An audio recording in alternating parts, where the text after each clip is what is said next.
si Christian! Bakit? Ito, hindi ko pa nababahagi, no? Hindi ko pa siya nasi-share. Pero, grabe yung anxiety ko dun sa eksena na yon nung kiss namin ni Christian. Kasi, nainis ako sa kanya. Alam naman niyang meron akong anxiety. Pero, bago yung scene namin, kinakausap niya ako sa kotse. Sabi niya ganun, ubusin kita sa halik. Kasi sinasabi ko siya, huwag mong ibubukas yung bibig mo. Okay. Pag kinuha natin yung eksena, papayag ako mag-kiss tayo, pero huwag mong ibubukas yung bibig mo.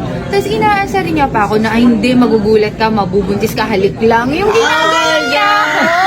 Ginagano niya ako. So parang naiinis ako sa kanya. Kaya nung nakita ko nagtutoothbrush na siya, tapos nagma-mouthwash na siya, nag-take out po ako ng ni Sir Joel, JT's Inasal.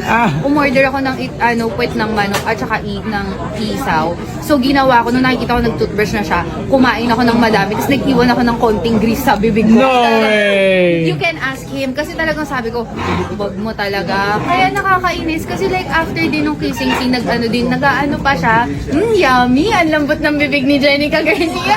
Gumagano siya. Kaya talagang, feeling ko sa tagal ng friendship namin since 2016, dun lang talaga ako na nainis sa kanya. Hindi ko talaga siya kinausap. Parang masaya-masaya lang kami dun, di ba? Pero Right. after talaga, parang napipikon ako sa kanya. Pero pikon din kasi ako. So, nakakainis.